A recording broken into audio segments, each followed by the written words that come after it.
spiritual advancement due to having been touched by the lotus feet of the Supreme Personality of Godhead. Text 44. Only once or repeat it? 3 times or once? Once. Okay. Athajigram muhurmurdani Sitirnayana varibhi Napayam asatanayam Jato dama manoratha. Word by word translation and purport by divine grace, A.C. Bhaktivedanta Swami Srila Prabhupada. Jai Srila Prabhupada.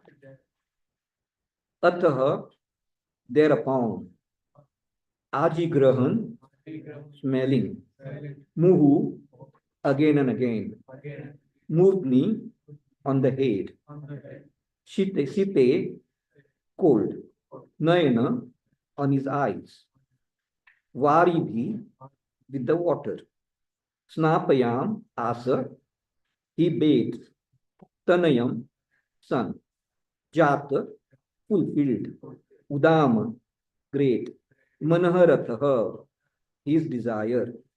Translation. Reunion with Dhruva Maharaj fulfilled King Uttanpad's long cherished desire, and for this reason he smelled Dhruva's head again and again and bathed him with torrents of very cold tears. Purport. By nature's way, when a man cries, there may be 2 causes. When one cries in great happiness upon the fulfillment of some desire, the tears coming forth from the eyes are very cold and pleasing, whereas tears in the time of distress are very hot. Om Agyantimirandasya Gyananjana Shalakaya Chakshurunmilitam Ena Tasmai Shri Guruve Namaha Sri Chaitanya Manobishtam Stapitam Yena Bhutale Swayam Rupa Kadamayam Dadati Swapadantikam Vandeham Shri Guru Shri Yuta Padakamalam Shri Gurun Vaishnavancha Shri Rupam Sagrajatam Sahagana Raghunathanvitam Stam Sajivam Sadvaitam Savadutam Parijana Sahitam Krishna Chaitanya Devam Shri Radha Krishna Padan Sahagana Lalita Shri Vishakhanvitamscha Nama Om Vishnu Padaya Krishna Prestaya Bhutale Srimate Bhakti Vedanta Swaminiti Namine Namaste Saraswati Deve Gauravani Pracharine Nirvishesha Shunyavadi Pasyatya Deshatarine Namo Mahavadanyaya Krishna Prema Pradayate Krishnaya Krishna Chaitanya Namine Gauratishe Namaha. He Krishna Karuna Sindhu Deenabandhu Jagatpate Gopesha Gopika Kanta Radha Kanta Namastute Tapta Kanchana Gaurangi Sri Radhe Vrindavaneshwari Vrishabhanu Sute Devi Pranamami Hari Priye Vancha Kalpa Tarubhasya Kripa Sindhu Bhayevacha Patitanam Pavanebhyo Vaishnavebhyo Namo Namaha. Jai Shri Krishna Chaitanya Prabhu Nityananda Shri Advaita Gadadhar Srivasadi Gaur Bhakta Vrinda Hare Nama Hare Nama Hare Nama Eva Kevalam Kalau Nastaiva Nastaiva Nastaiva Gatiranyatha.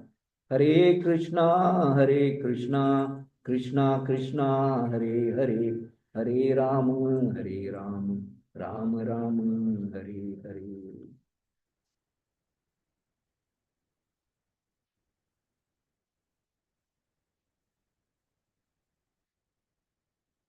Reunion with Dhruva Maharaj fulfilled King Uttanpad's long cherished desire, and for this reason he smelled Dhruva's head again and again and bathed him with torrents of very cold tears.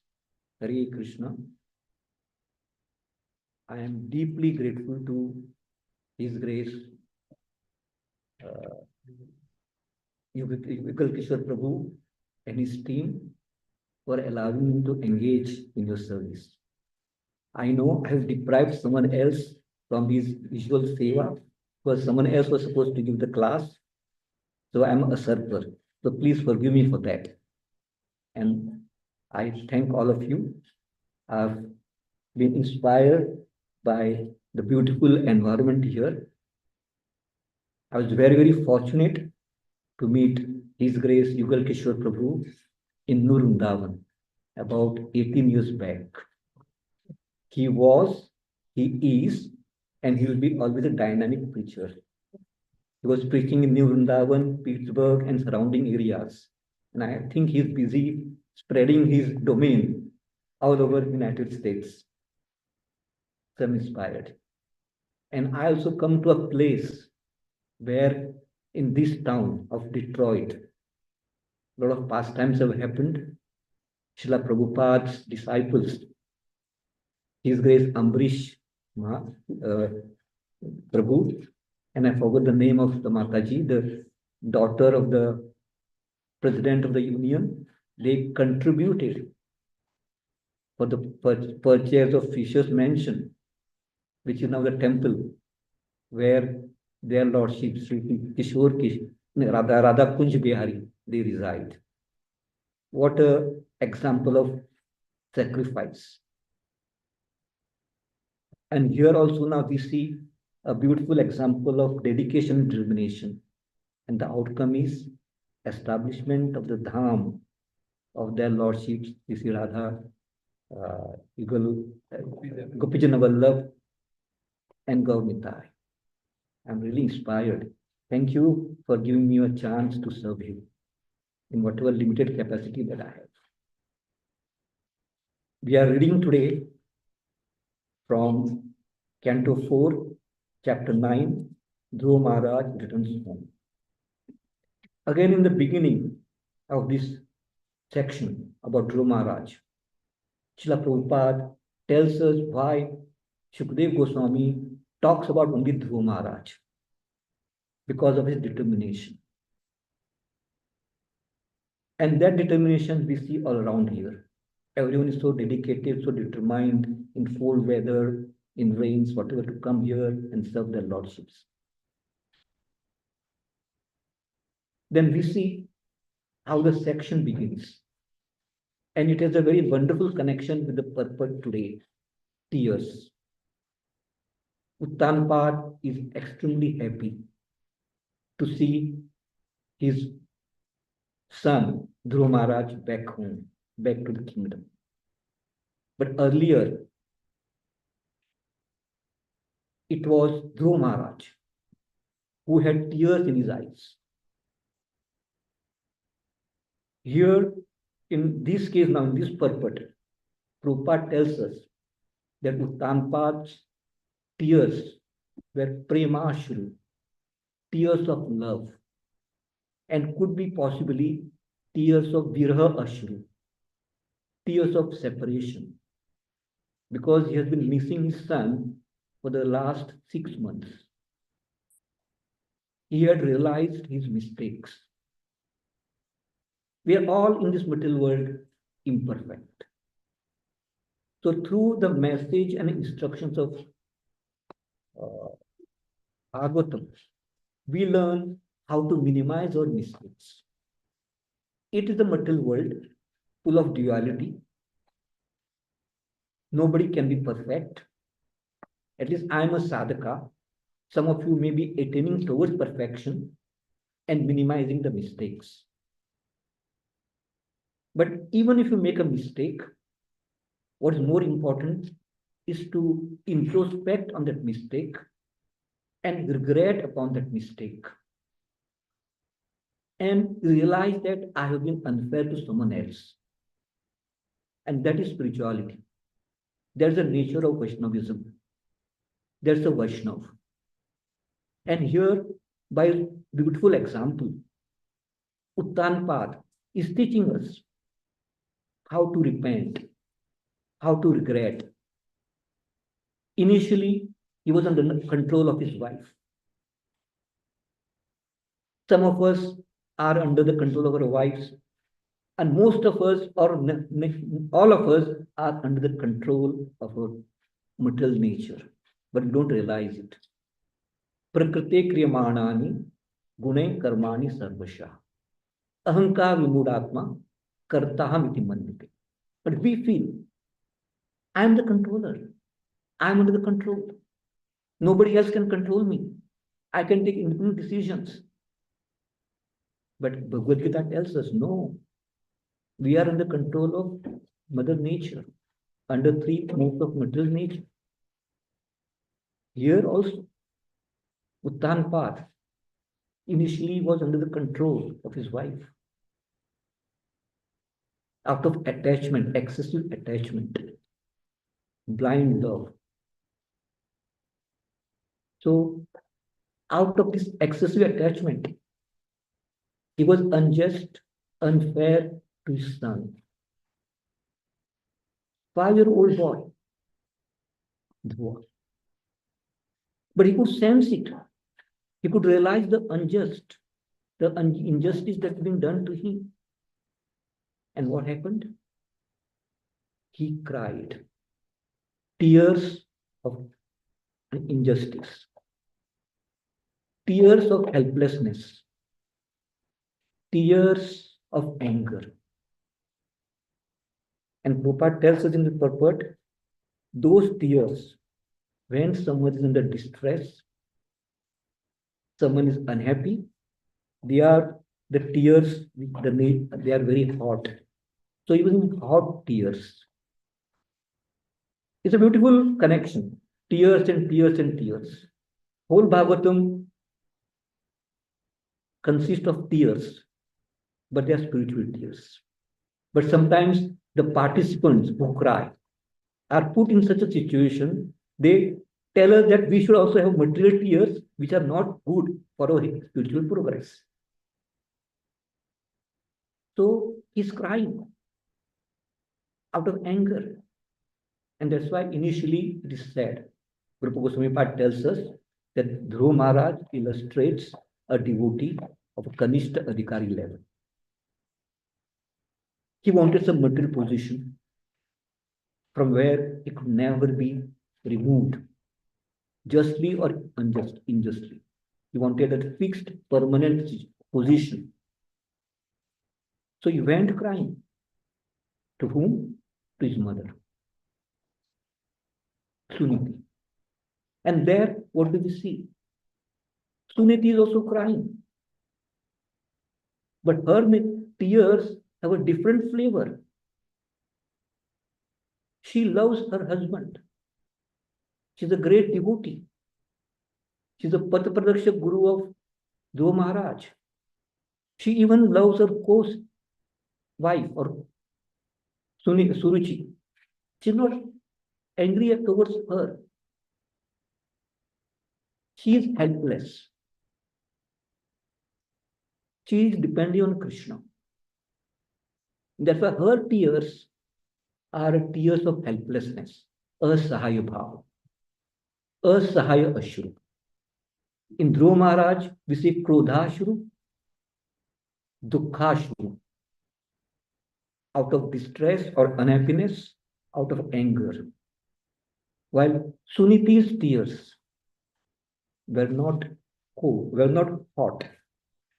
They were cold, as Prabhupada says. And she was loving her son, extremely caring towards her son. So therefore, there was an element of love also in her tears. There is a mixture of love, premashru, and she knew that what she was going to advise to her son. She knew that he would be separated from her for 6 months. Viraha ashru, separation tears. And then what is she advising? The real mother. Prabhupada said that is the nature of a mother. She is a well-wisher of her son. And she doesn't give any false advice. She knows her limitations. I'm helpless. My husband does not love me in spite of my loving him. That's nature of this material world. You care for someone and he cares a hood towards your feelings. That's life. And you have to go on dealing with that life. Sometimes parents raise their children. And after some time, when they graduate, the children leave the parents. But the love continues, care continues. There's a nature of parenthood. That's what we are told to continue with that. We have to deal with it. This is life. Two sides, union and separation. So she's telling him, I'm helpless, but I know one way, one alternative. Who can help you? And is Supreme Lord Krishna. No one else can help you. Even your great grandfather Brahma and all others, your grandfather have prayed to Krishna. And he has shown them the directions. So you have to go there. You have to take his shelter. Any other ordinary mother, under these circumstances, would have pacified Dhruva, let it be. Don't worry. You will get you are ultimately his son. Today or tomorrow, after some time, he will realize his mistake. He'll be normal towards you. So don't worry. Go on playing. That's what Narabuni did. He wanted to test his determination. And Narabuni concluded that Dhruva is determined. And that's why she showed him the best of the way. Surrender to Krishna. Take his shelter. And Dhruva did it. It was a great sacrifice for the mother. Viraha Ashru, tears of separation. Prema Ashru, tears of love. Tyaga Ashru, tears of sacrifice. It's a blend of tears. But they were cold, pleasing. And that's why Dhruva Maharaj was charged. He got that, what was the source of the determination? The mother, the connection to Suniti. With that potency, he approached single-handedly alone to the temple, to the forest. One of our great scriptures, which we recite every day, where we receive instructions, Bhagavad Gita. How does it start? The way this story starts of Dhruva Maharaj, with tears. Bhagavad Gita. Arjuna is in tears. Chapter 1, verse number 28. Drishtuevam Sajanam Krishna. Arjuna is bewildered. And there's a plan of Krishna. Yes, Arjuna wanted to see who are fighting against him. And Krishna, with a specific plan, brings the chariot in front of Bhishma, Pitama Bhishma, and Dronacharya. What happens? Krishna's Yogamaya is so powerful. It is. We also know the Mahamaya is equally powerful. The effect of Yogamaya, Arjuna is bewildered. He's trembling. Their hairs are standing. He's full of compassion. And Prabhupada says in that purport, even though it's not mentioned here, Arjuna is crying, tears of compassion. But here, Krishna has put him in a material position. Karunashru, Bhautik Karunashru, because there's material compassion and there's a spiritual compassion. So that's why Krishna's plan is how to convert this material compassion into spiritual compassion. And as a whole aspect of Bhagavad Gita, how to change the heart. As we see in the case of Uttanpada, his heart is changed. He realized his mistake. So Arjuna is crying, he's trembling. Compassion. Compassion towards the enemies, his relatives. Who are his relatives? Who are his friends? Who are his guides? So how can I kill them? They are mine, me and mine. And Krishna is telling him, they are spirit souls. They are my part and parcel, not yours. That is attachment. Considering everything as mine, skin disease, as Prabhupada calls it. So Krishna is telling Arjuna, here, yes, Bhishma is your instructor, he's your grandfather, he's your guide, but ultimately he's a soul. He will not die. Soul is imperishable. The body is perishable. Drona is an instructor, but he's also a soul. The body is perishable. So don't cry. But Arjuna does not realize it because it takes time for realization. You just can't switch on and switch off. It's a gradual process. So sometimes you are impatient. Oh, I have been in bhakti for so many years and I have not become a pure devotee. Let me be pure devotee. But Prabhupada says, Utsahat Dhairyat Nishchayat. And Prabhupada gives an example of a mother, how she carries in her womb a baby for 9 months. Patience. Then we are told about Mukunda. He says, yes, I'll be able to see Chaitanya Mahaprabhu after millions of births, him dancing. He's happy. Millions of births. Can we imagine that? It's beyond our imagination. But he's patient. He says, yes, I'm happy. He's happy. And seeing that, Chaitanya Mahaprabhu calls him. Come, I want to see you. I want to give you darshan. There's the beauty of patience. If you are going to wait, Krishna reciprocates. Sometimes we sadhakas are very eager, at the same time impatient. During yatra time, the long queues for prasadam, long queues for darshan. But most of us are also eager. Oh, I would like to have darshan immediately, as early as possible. So we try to bypass the system. We want to rush, or we are hungry for prasadam. It's a good thing to honor prasadam. Nothing bad about it. But we sometimes have loopholes. We go on.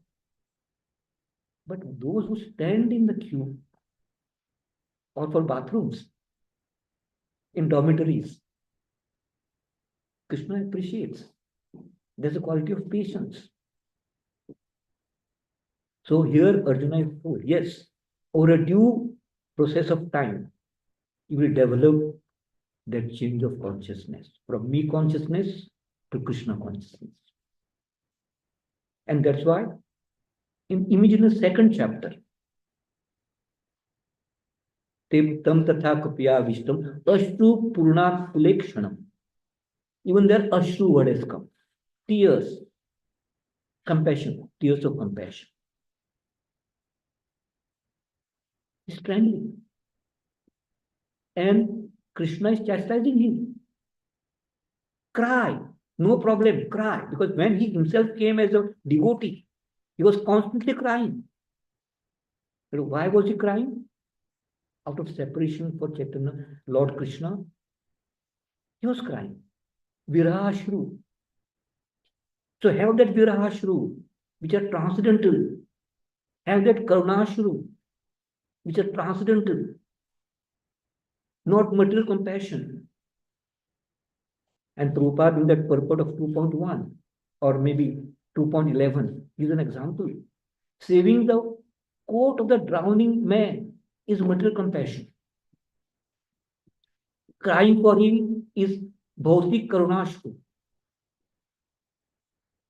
But when you save the person and you are glad and happy, it's premashu, or maybe karunashu also, but this adhyatmic spiritual. You saved him. You're bringing him towards Krishna.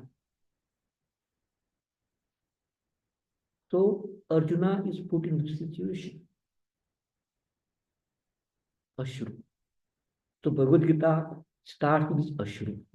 Okay. As this section also starts with Ashru. Bhagavad Gita starts with Ashru. And everywhere, sometimes there is Krodha, Krishna, Arjuna is angry. Out of anger, he may be crying. Krodhashru. In this material world is a duality.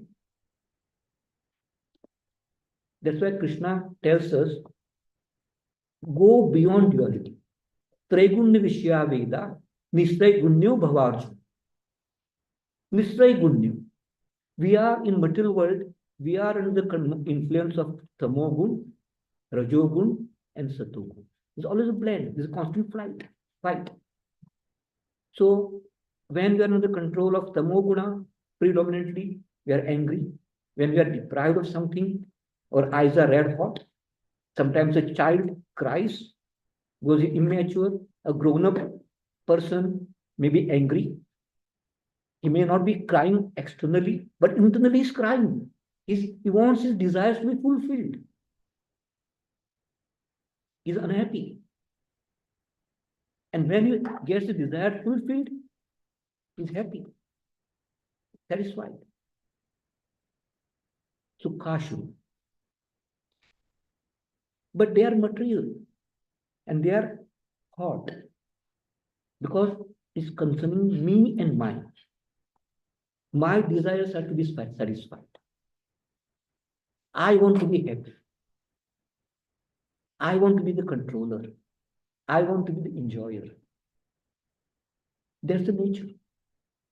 But what is spiritual crying? Is absolute. There's no duality. Gopis were crying. Mahaprabhu is crying. Arjuna is crying. Ram and Bharat, they are crying. They are the tears of love and separation. The same type of tears, same type of feeling that you have in this material world. Separation and love. Love for me, separation from me, attachment to body, duality. So sometimes under control of Tamoguna, Rajoguna, Satoguna. Traigunya Vishyaveda, Nistraigunya Bhavarjuna. Come beyond that. And in 14th chapter of Bhagavad Gita, Krishna tells us what are the symptoms, what are the qualities of a person who have become gunatit, who has crossed over the gunas and become absolute transcendental. Everywhere Bhagavad Gita is talking about these qualities. Yes, you have to be soft-hearted. Because even in this section of first chapter Bhagavad Gita, here it's Karunashru. But Prabhupada is so merciful. He says, he is a devotee. His heart is soft. That's why he's crying. Crying out of compassion. Spiritual compassion. And then Prabhupada put Asyasya Bhakti, that shloka, where how the qualities, Devi qualities are developed in the devotee. So spiritual crying and material crying. Spiritual tears, which are cold, very pleasing to Krishna, very pleasing to those who observe them, because we see the dedication, determination, love, sacrifice, compassion, all combined into one. And they become tears of cold. The purpose is to satisfy Krishna. Kunti cried. Her prayers, while praying, cried. Tears of love. And that's why her prayers are acknowledged as the best of the prayers. Materially, the center is me and mine.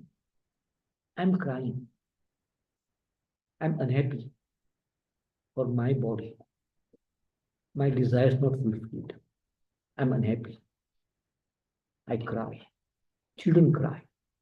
They make a tamasha. They cry so loudly, etc. We are like children, childish. But Dhruva Maharaj is childlike. And we are given a beautiful example. Bhagavatam does talk about crying, but the epitome of crying is Chaitanya Charitamrita, especially the Antalila. The last 12 years of his life, Lord Chaitanya, out of his 48 years of pastimes on this planet, last 12 years that is spent in the association of Sarup Damodar Goswami and Ramananda Roy. What an exchange of crying. Crying for separation, crying for love, everything, crying for helplessness.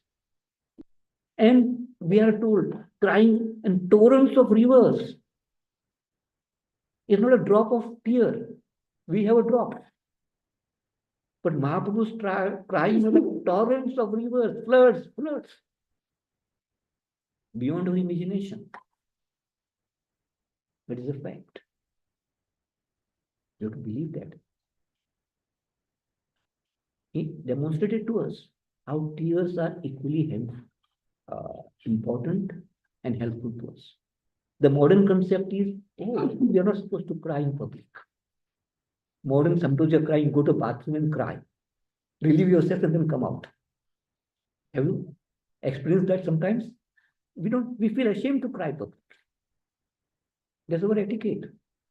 But here, Mahaprabhu is crying constantly. In Gambhira as well as doing in front of Rath Yatra. Tears of love. That's the importance of tears. Spiritual importance is a reflection of love. The love maybe of union or maybe of separation.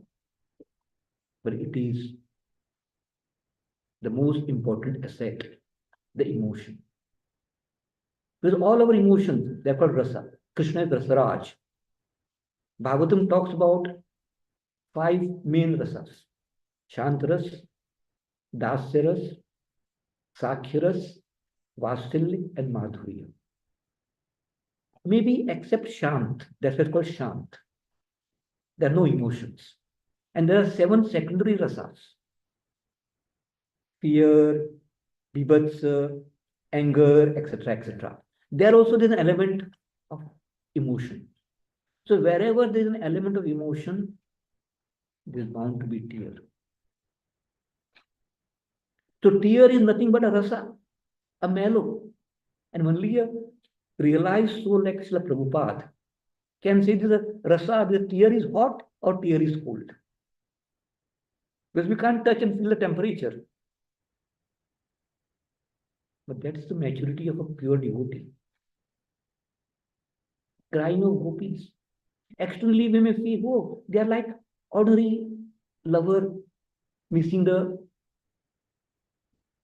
missing lover. It's not like that. It's a spiritual separation. Internally, they are happy.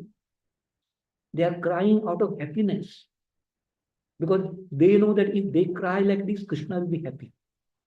Whatever activity, whatever they do, is for the pleasure of Krishna. Krishna has a headache.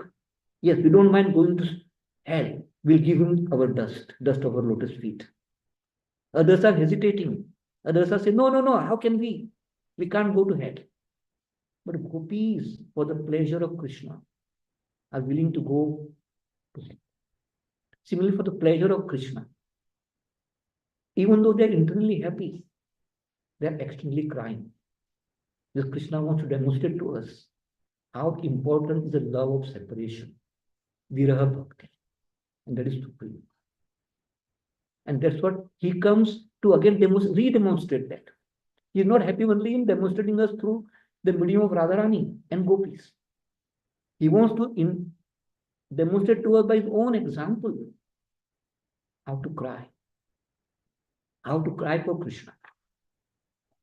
how to cry for Vaishnavas, how to cry for spiritual master.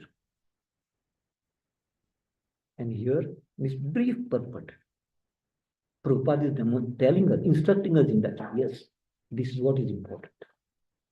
Crying for Krishna. Crying and begging for his shelter. And that is spirituality, that's Krishna consciousness. Thank you very much. Hare Krishna. So any comments? Any questions? Any realizations? Do you have any realization, Prabhu? Very wonderful. So I finished on time, na? It's 9:10, na? So then if there are no comments, I will, yeah, please. Prabhuji, thank you so much for your presence. And actually covering so many dimensions on this concept of this verse of crying when father is waiting to see his son, and how you connect it to different aspects of Arjuna, Gopis, Chaitanya Mahaprabhu crying. You brought in the idea of patience and perseverance. Apparently, if I see from material perspective, patience and perseverance are opposite terms actually. So when we apply that in spiritual life, there is a tendency when we talk about patience is to be slow or not actually practicing at the intensity which I should be practicing. But there is a perseverance which gives a zeal that I want to actually practice at the highest capacity I can.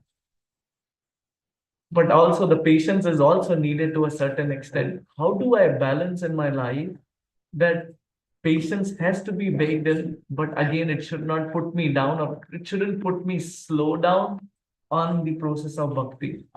You have practiced for ages, so I wanted to hear from you and see where can I move forward from there. Thank you, Divya, right? Thank you for a beautiful question. I know that you know the answer, but for my purification, you want to hear from me. Thank you. What I've been repeating so far is because of the mercy of all the Vaishnavas and Vaishnavis who have been sitting here and who have been inspiring me to talk. Also, it's a mercy of Gurudev and Srila Prabhupada. Otherwise, I'm useless. I cannot talk. Only the mercy makes me talk. The second point, the question that you have raised. Patience has got two important aspects. Patience regarding the behavioral understanding.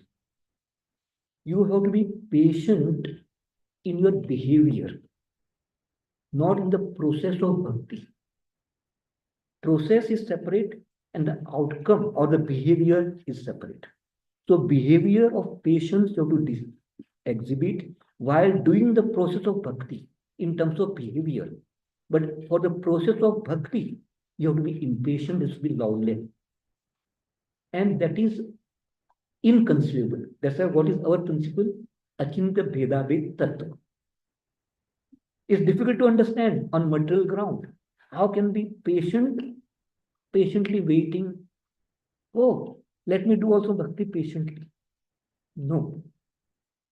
Patient in a behavior, allowing others to give a chance to make them progress further ahead of me, more faster than me. I will also run, but let them run more faster, more fast, most fast. I will also run fast, the best of my ability. And that is spiritual patience. I will do something bhakti, the process of bhakti I will do at my best.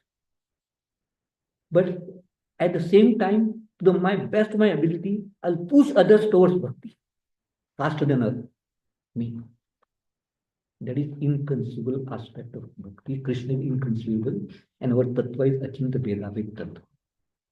So Krishna tells us, Tesham satyuktanam bhajatam priti purvakam dadami buddhi yogam tam yenamam priyanti. So when you already have an answer, when your intelligence is purified, you know where to be patient, where not to be patient, and where to be semi-patient. Krishna gives the realization. Dealing with patient, dealing with devotees, dealing with children, exhibit a sign of patience, understanding. Doing your own bhakti, Don't be patient. Have that long level. Have that greed to do more and more and more, faster and faster and faster. And balance these two aspects. So need of patience and need of long combined together is bhakti.